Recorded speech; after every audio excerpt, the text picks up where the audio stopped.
नमस्कार. मी डॉक्टर राजेश दाते गेले 26 वर्षापासून दौंड या ठिकाणी डॉक्टर दातेच फिटनेस क्लिनिकच्या माध्यमातून समाजसेवा करत आहे. जानेवारी महिन्यापासून आम्ही व्हॉट्सॲपच्या माध्यमातून नो शुगर डाएट चॅलेंज हा ग्रुप तयार केला आणि त्या माध्यमातून संपूर्ण महाराष्ट्रातून हजारो लोक त्याचे फॉलोअर्स झालेले आहेत आणि त्याचा फायदा निश्चितच त्यांना खूप मिळालेला आहे. त्याच्यामध्ये आम्ही नवीन फिटनेसविषयक टिप्स ही टाकत असतो आणि आत्ता नवीन आजचा जो विषय आहे तो म्हणजे फॅट डाएट किंवा जे फॅन्सी डाएट सध्या आपल्याला पाहायला मिळतात त्याचा शरीरावर होणारा साईड इफेक्ट आणि खरंच ते फायदेशीर आहेत का. आपण भारताचा जर विचार करायला गेलं तर आपल्या देशासमोर सार्वजनिक आरोग्याच्या दृष्टीने एक सर्वात मोठी समस्या जी आहे की म्हणजे जिकडे तिकडे पाहायला गेलं तर सर्व ठिकाणी आपल्याला पोट सुटलेल्या व्यक्ती ह्या जागोजाग पाहायला मिळतात. ह्या लठ्ठपणा किंवा स्थूलपणामुळं होणारे निरनिराळे आजार जसे उच्च रक्तदाब असेल, मधुमेह असेल, हृदयविकार असेल, मेंदूतील रक्तस्राव असेल, याचबरोबर संधिवात असेल, मोतीबिंदू असेल, सर्वच काही आजार आपल्याला या आजारांचं प्रमाण लक्षणीयरित्या आपल्याला समाजामध्ये पाहायला मिळत आहे. विकासामुळे आलेली सुबत्तता, दैनंदिन आयुष्यामधील श्रम कमी होणे, जिभेचे चोचले पुरवणारा जो अनारोग्यकर आहार आहे याचं प्रमाण वाढणे आणि सर्वात म्हणजे या लठ्ठपणाविषयीचं थोर अज्ञान, या सर्वांमुळे लठ्ठपणाची समस्या ही प्रचंड प्रमाणात वाढलेली आपल्याला पाहायला मिळत आहे. आता हे लठ्ठपणाचं एक वेट मॅनेजमेंटचं एक मोहाचं जाळ मला याला शब्द म्हणावासा वाटतो, कारण आता ती एक बिग इंडस्ट्री होऊन बसलेली आहे. आपण म्हणतो एक फिटनेस इंडस्ट्री वेगळी राहिली, आता एक वेलनेस इंडस्ट्री वाढत चाललेली आहे, वेट मॅनेजमेंटची इंडस्ट्री वाढत चाललेली आहे. प्रत्येक गावोगाव खेडोपाड्यामध्ये तुम्हाला सध्या बरेचसे वजन कमी करा, काहीही खा वजन कमी करा, काहीही खा वजन कमी करा, अशा प्रकारचे बोर्ड्स रिक्षांवर असतील किंवा बस स्टॉपवर असतील, निळ्या जाहिरातीच्या माध्यमातून असतील आपल्याला पाहायला मिळतात. किंवा टी व्हीवर न्यूज चॅनलवर सुद्धा बरेचसे ज्या असतात वजन कमी करणाऱ्या गोळ्यांच्या जाहिराती असतात, पावडरच्या जाहिराती असतात, लिक्विडच्या जाहिराती असतात. त्याचबरोबर टी व्हीवर निरनिराळे बेल्ट कमरेला पोटावर लावून ते व्हायब्रेट होतात, त्याच्यातनं येणारा घाम येतो आणि तुमचं वजन कमी होतं. कितीतरी व्हायब्रेटर मशिनरी असतात की ते शरीराला लावल्यावर ते तुमचं शरीर व्हायब्रेट होतं, त्या माध्यमातून तुमचं वजन कमी होतं. आणि दुसरा जो प्रकार आहे तो म्हणजे डिटॉक्सच्या नावाखाली रुग्णांची केली जाणारी लूट.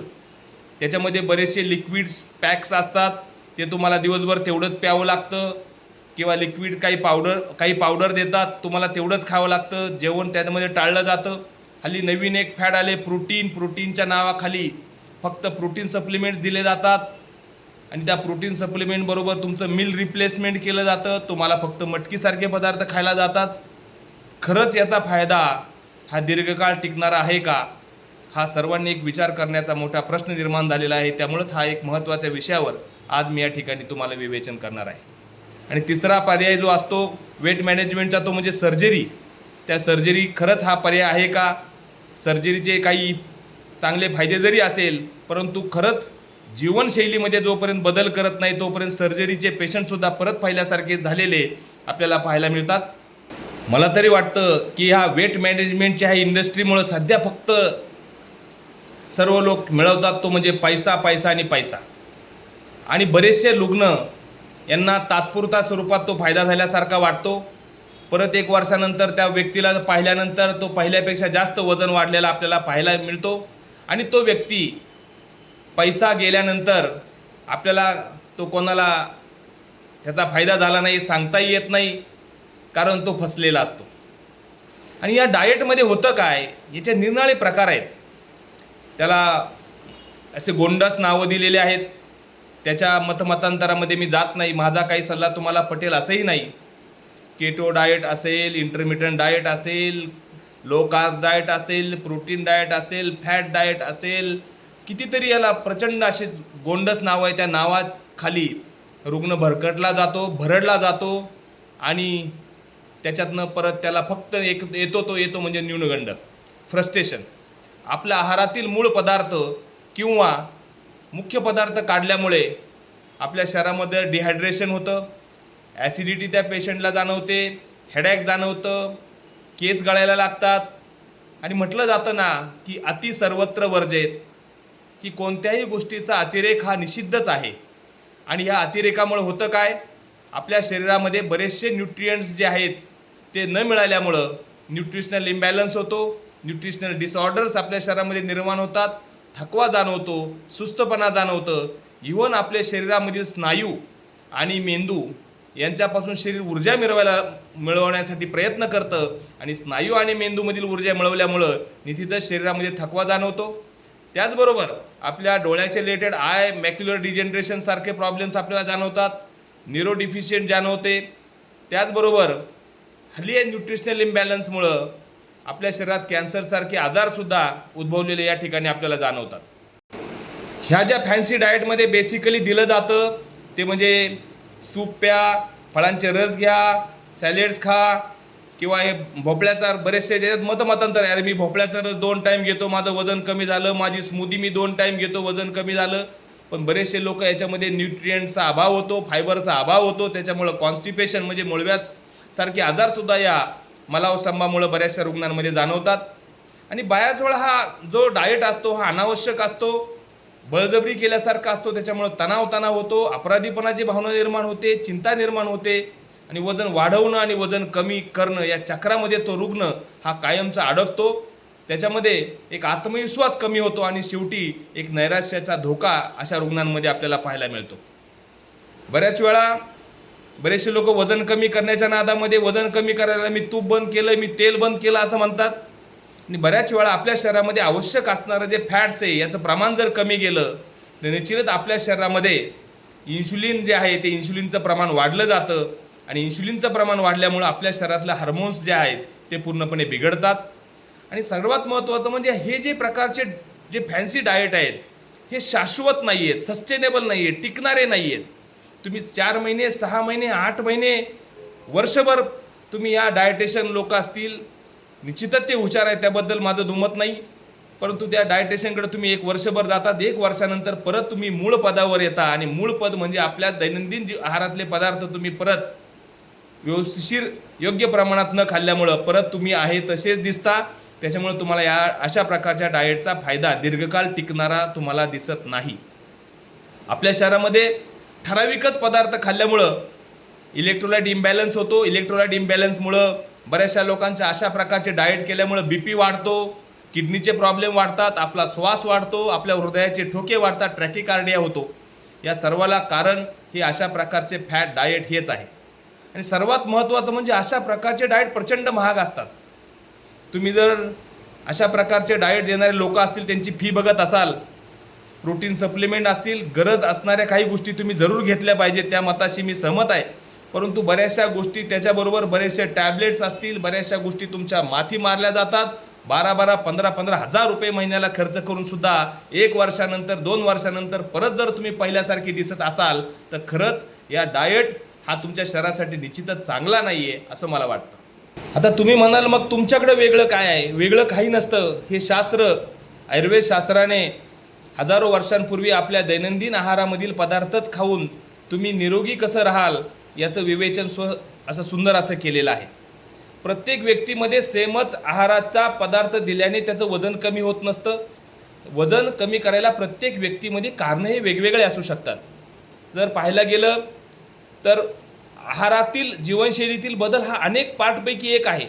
त्याच्याबरोबर तुमच्या शरीरात थायरॉईडसारखे आजार असतील, किडनीसारखे आजार असतील, डायबिटीससारखे आजार असतील, हाय लेवल ऑफ इन्शुलिन असेल, किंवा लिव्हरचे आजार असतील, किंवा कॅन्सरसारखे आजार असतील, किंवा काहींना सायकॅट्रिक विकृती असते, त्या सायकॅट्रिकवरच्या बरेचसे मेडिसिन्स असतील.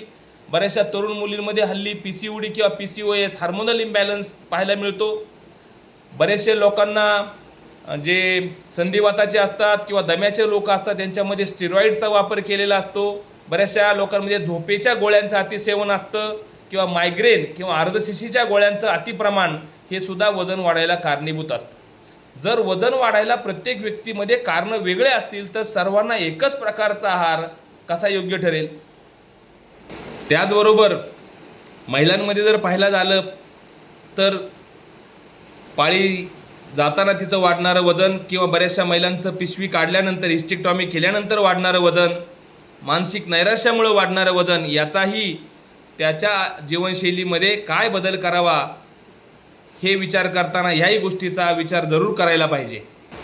या दृष्टीनं आम्ही जो नो शुगर डाएट चॅलेंजचा ग्रुप तयार केलेला आहे, त्याच्यामध्ये पहिला फिटनेसमधला किंवा वजन कमी करण्याचा महत्त्वाचा पार्ट कोणता असेल तर साखर, गूळ आणि मध हे पदार्थ जर आपण आहारामधनं काढून टाकले तर निश्चितच तुमच्या फिटनेसच्या रिलेटेड ही प्रथम पायरी.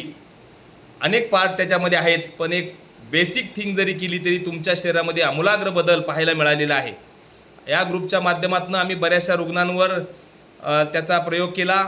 बऱ्याचशा रुग्णांची HbA1c लेवल 11 पॉईंटपर्यंतची होती, ती 6.3पर्यंत आली. 9-9, 10-10 किलो वजन लोकांचे नॅचरली कमी झाले. कुठल्याही प्रकारचे प्रोडक्ट्स किंवा आम्ही पावडर किंवा सप्लिमेंट्स याचा कुठलाही आग्रह कोणत्याही रुग्णाला धरत नाही किंवा देत नाही. आणि ज्या आपल्या फिटनेसचे पिलर आहेत, योग्य आहार, योग्य व्यायाम, या प्रत्येकाचे सेपरेट व्हिडिओ आम्ही तयार केलेले आहेत. व्यायाम कसा करावा, कुणी करावा, किती करावा, आहाराचे व्हिडिओ आम्ही तयार केलेले आहेत. HbA1c लेवलचे आम्ही तयार केलेले आहेत. इवन हृदयविकाराशी आम्ही तयार केलेले आहेत. प्रत्येक आजार आणि त्याचा वजनाशी असणारा संबंध, फिटनेसशी असणारा संबंध, याचे प्रत्येकाचे छोटे छोटे व्हिडिओ आम्ही यूट्यूबच्या माध्यमातून सर्वांना टाकत आहोत.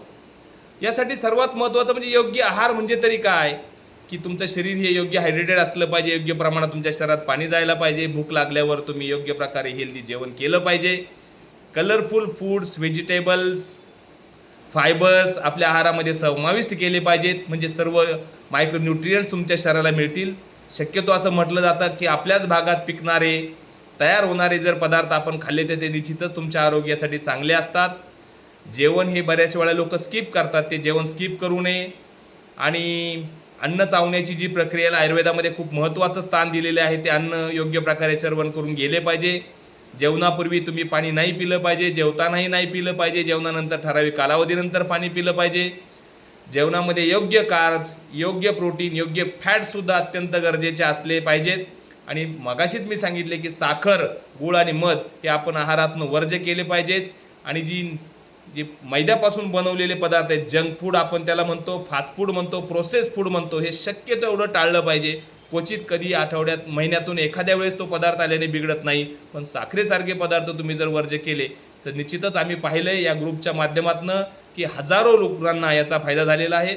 आपणही या माध्यमातून आपला फायदा करून घ्यावा या ठिकाणी विनंती करतो. थांबतो. धन्यवाद.